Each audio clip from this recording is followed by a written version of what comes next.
8-bit joystick. The Sega Genesis didn't get the Super Nintendo's hand-me-downs. Is Konami's Teenage Mutant Ninja Turtles: The Hyperstone Heist a tighter, faster, and arguably more mechanically superior game? Let's find out. Teenage Mutant Ninja Turtles: The Hyperstone Heist for the Sega Genesis is a fascinating title. The 1987 animated series was a massive phenomena in the late 80s and early 90s, and while it was quickly adapted into an NES game, it wasn't until the 1989 arcade cabinet that the idea of a Turtles video game really took off. And the Turtles became a moneymaker for Konami. If there was a platform that could play games, you could bet Konami wanted the Ninja Turtles on it. So when Sega started gaining ground in the US with the Genesis, it took a while for major publishers like Konami and Capcom to realize that they could develop for the rival console without incurring the wrath of Nintendo. Back in the day, Nintendo had strict exclusivity deals, so Konami got clever. Instead of a direct port of their arcade hit, they created a unique Ninja Turtles experience for the Genesis, just as they did with the Castlevania series. It's not just a port, it's a remix, blending elements of the original arcade game and its sequel, Turtles in Time. You could say Konami put the games in the blender and thankfully didn't hit the shred button.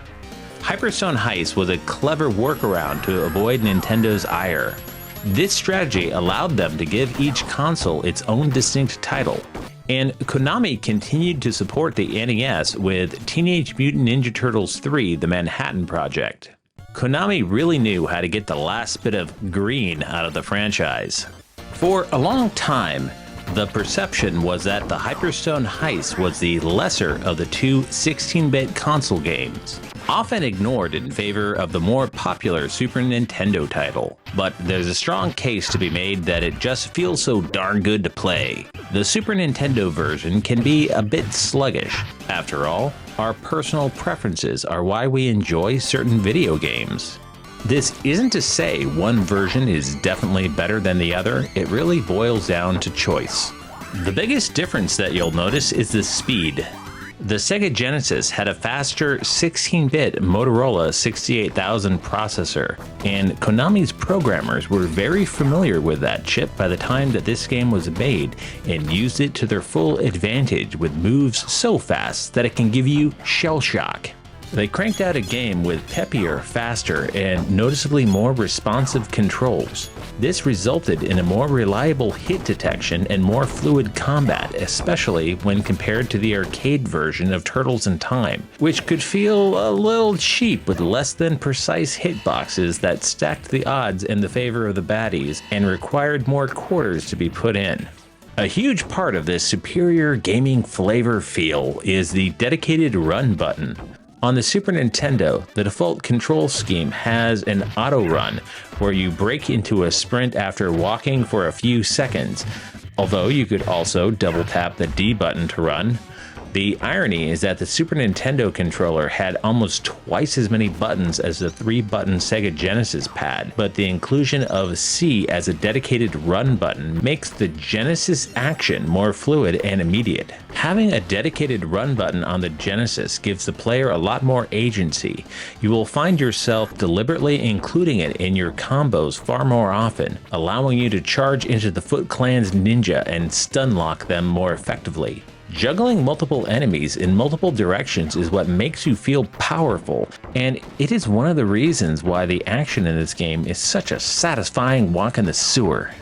Visually, the Genesis might not have had the same broad color palette as the Super Nintendo, but it's no slacker. The character sprites are detailed and the animation is smooth.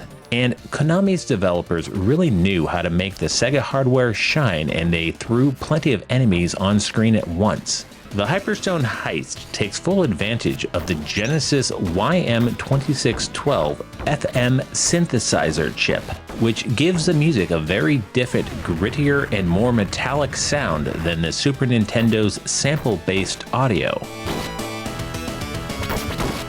Konami really cranked out a memorable and energetic soundtrack, even with some of the telltale audio compression on the voice samples that sounded like they were recorded at the bottom of a sewer. Make it so!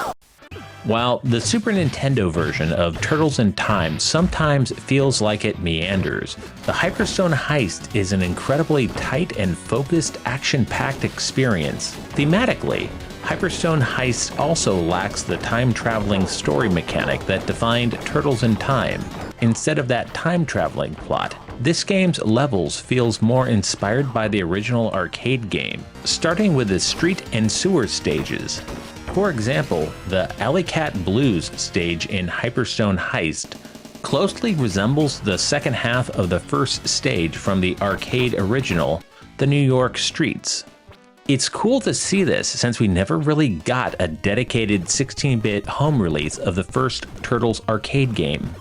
Of course, both games share the core gameplay mechanic of being a Ninja Turtle and beating up waves of enemies, mostly ninjas, but with some robots and interdimensional rock soldiers and mutants thrown in.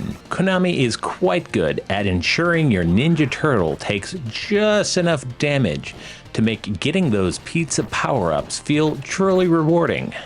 The levels in the Genesis game are longer than the Super Nintendo version, though there are fewer of them, culminating in a boss gauntlet where you have to fight through the same bosses again.